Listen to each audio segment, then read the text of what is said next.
मेरा नाम सुशांत शुक्ला है और मैं सिद्धार्थ नगर से बिलोंग करता हूँ। मेरा ग्रेजुएशन जो है 2013 में कंप्लीट हुआ और मैं 14 अगस्त 2013 को मेरा यहाँ पहला क्लास था। और सबसे बड़ी चीज़, मैं बैंकिंग की तैयारी शुरू किया और मैं स्टूडेंट था बायो बैकग्राउंड का।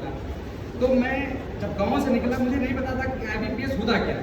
बस लोगों ने बताया लखनऊ कोई महिंद्रा कोचिंग है, वहाँ से बहुत बच्चे निकलते हैं कि वो मतलब जो वहाँ गया बैंकर बन के ही निकला।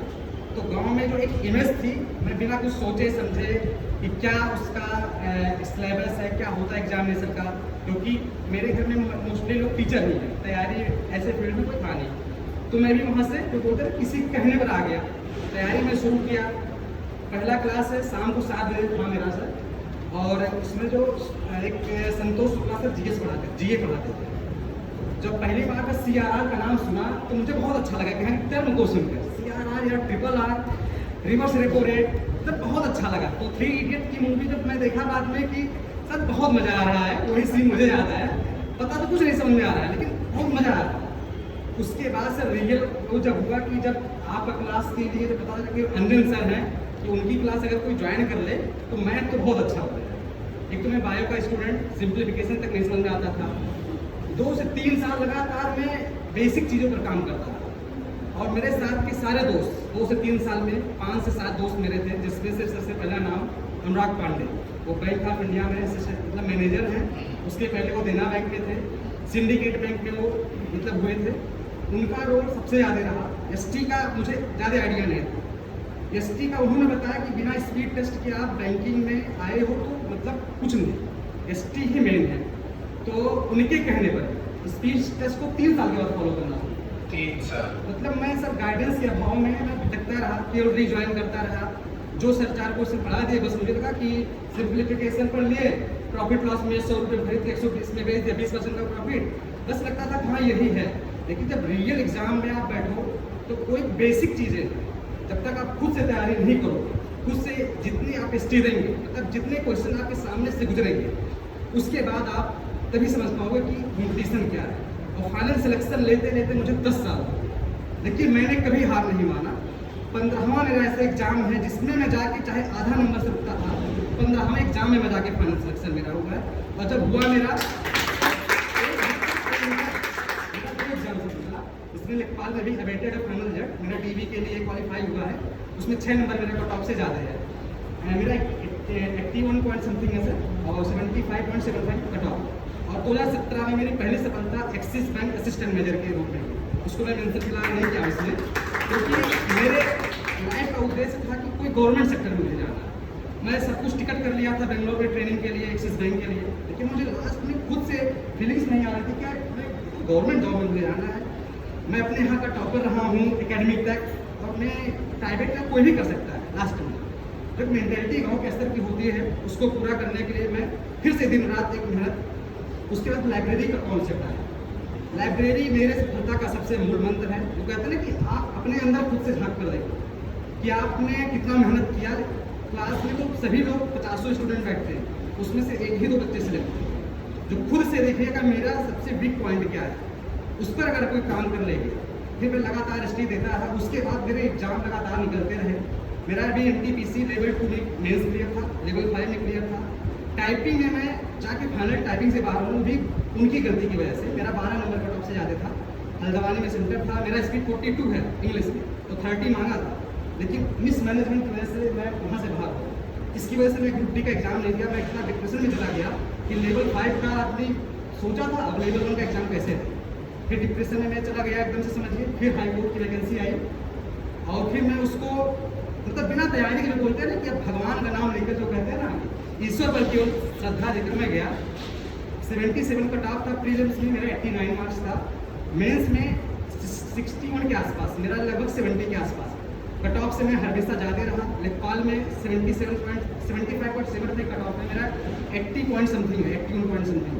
तो तैयारी आप इतनी मजबूत कर दो कि कट ऑफ के किनारे सोचना ही नहीं हो कि आप, मैं अपने आप को अभी से कह रहा हूँ कि मैं लेखपाल में सिलेक्ट हूँ। क्यों? क्योंकि मुझे पता है कि 5 से 6 नंबर कभी नहीं बढ़ेगा। तो अपने आप को इतना मेंटेन कर लो कि कट ऑफ किनारे ना रहे। बस मेन है कि आप जितना मेहनत कर सको, रात में 2 बजे तक, 3 बजे तक जितना पढ़ पाओ। सिर्फ क्लास से सब कुछ नहीं है। बिना खुद की मेहनत से कोई, मैं यहाँ मेरे दोस्त को कई बार मैं आया उनके साथ, मैं भी हमेशा सोचता था काश सर के साथ मैं भी फोटो खिंचवा पाऊँ। यहाँ तक पहुँचने के लिए मुझे 10 साल लग गया। तो बस मेहनत है कि मेहनत ही सब कुछ कर सकते हैं। सबसे खास बात मुझे ये लगी इनका पेशेंस लेवल। 2013 आज है 2023, आज है कितना 2023 अगस्त का इन्होंने मेंशन किया था, 10 साल लगभग हो रहा है।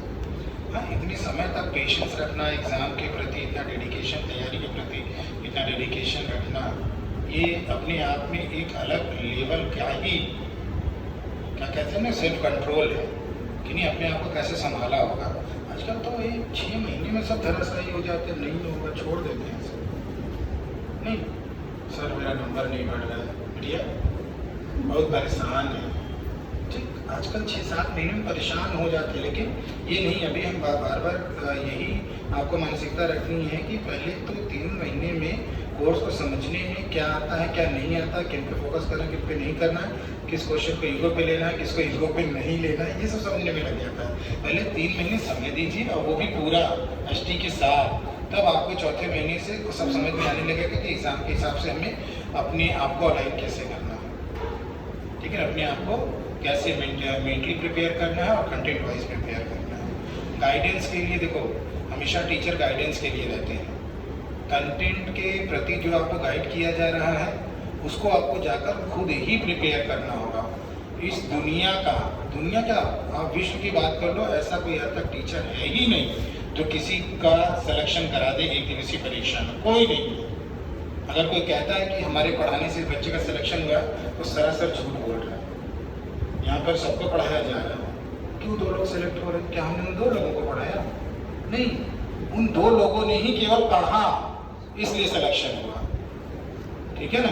तो वो आपको करना पड़ेगा। तो जैसे इन्होंने बोला कि भाई स्पीड टेस्ट का मेन रोल रहा है सिलेक्शन में, तो स्पीड टेस्ट को कभी हल्के में ना करना।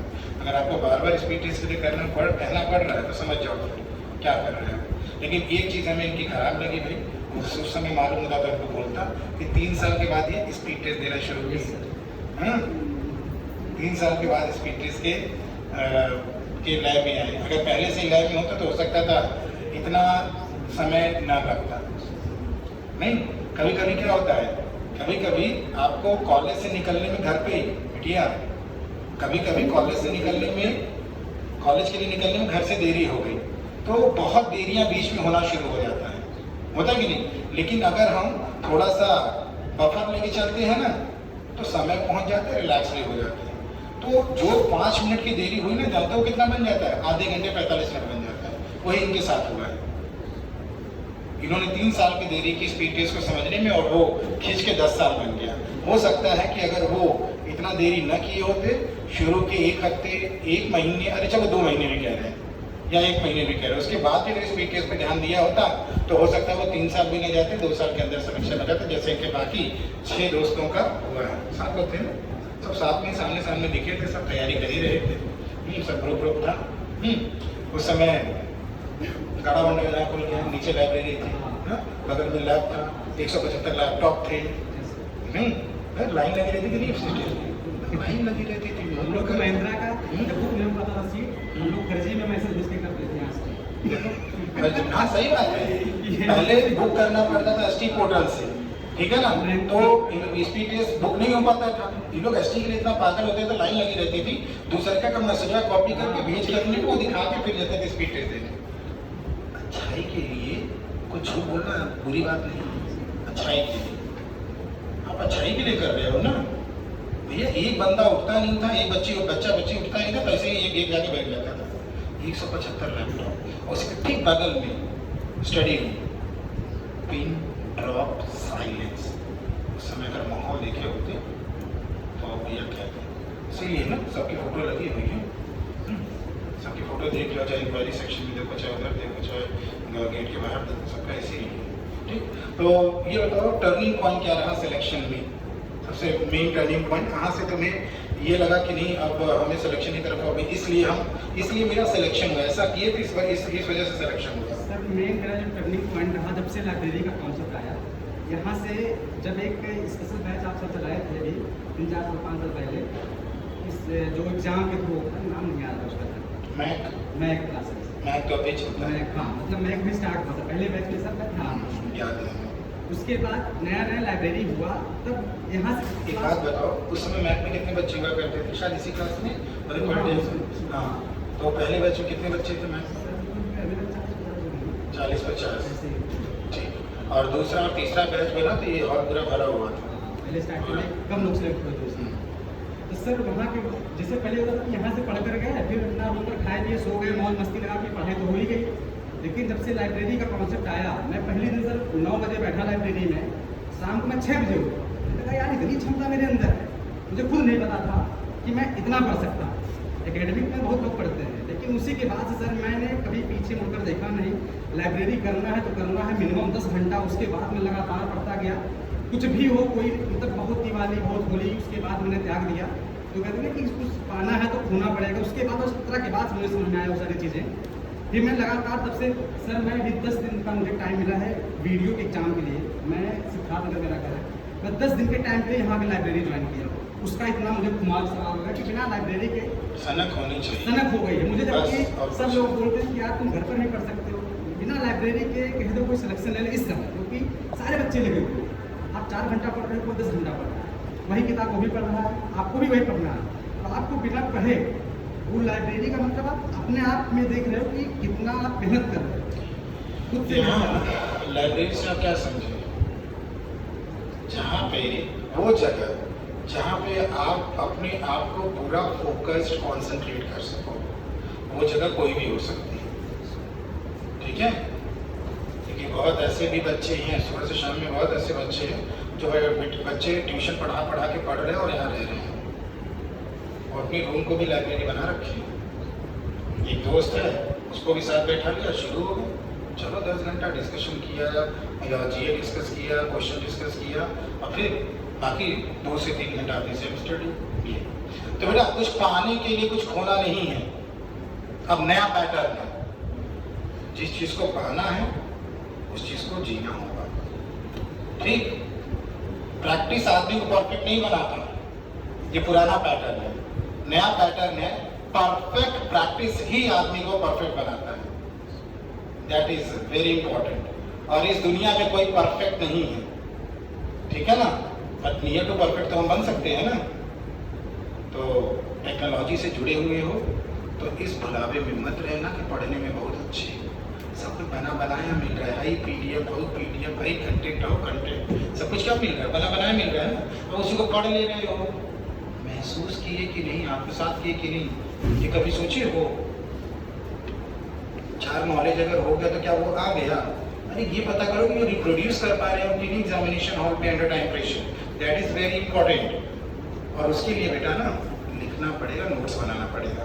अगर ये आ जाएगा ना, तब आपको सही में पता चलेगा आपके असली औकात क्या है, कितना आप जानते हो, कितना नहीं। कि बना बनाया कंटेंट पढ़ लेने से ना कोई विद्वान एक दिवसीय परीक्षा के लिए नहीं हो जाएगा। तो टेक्नोलॉजी से अपने आप को जोड़कर ये मत कह लेना कि हमको बहुत कुछ आता है।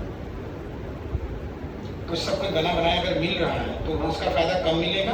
अगर खुद नोट्स बनाओगे, खुद चीज़ें सीखोगे, खुद एनालिसिस करोगे, अपनी भाषा में अपनी तरीके से कॉपी में इमेज बनाकर उसको याद करने की कोशिश करोगे, ज़्यादा फायदा मिलेगा। ये अगर करना की कोशिश करोगे। बच्चों अगर हम बोलने लगेंगे तो हम भी ज़्यादा ही बोलने लगते हैं, फिर रोक नहीं पाते हैं। ठीक, तो इनको थोड़ा सा as a token of appreciation from the Mahindras family ma'am, ये रहा। आइए इधर आइए, राइट में आइए, राइट किधर है, लेफ्ट किधर, आप इधर आइए, आप इधर आइए, बीच में आइए, आप आइए। आपको हम पूरे आदर और सम्मान के साथ इनवाइट कर, आइए मैम। बच्चे हैं, आपके बच्चे भी हैं, उनको अच्छा लगेगा, आप समझिए। ठीक है, लेकिन एक बार इनका सिंगल फोटो आपके साथ लेकर इनके फोन से तो लाइट में थोड़ा चले जाइए पीछे, एक सेकंड ना, 1 मिनट थोड़ा सा ये कर देगा, उसको इस पे क्लिक कर दिए, ये चाहिए। चलिए ठीक है। तो इनको भाई बहुत सारी शुभकामनाएं, और भगवान करे भाई ऐसे ही आप लोग भी धैर्य बनाए रखे जो इन्होंने धैर्य दिखाया 10 साल का।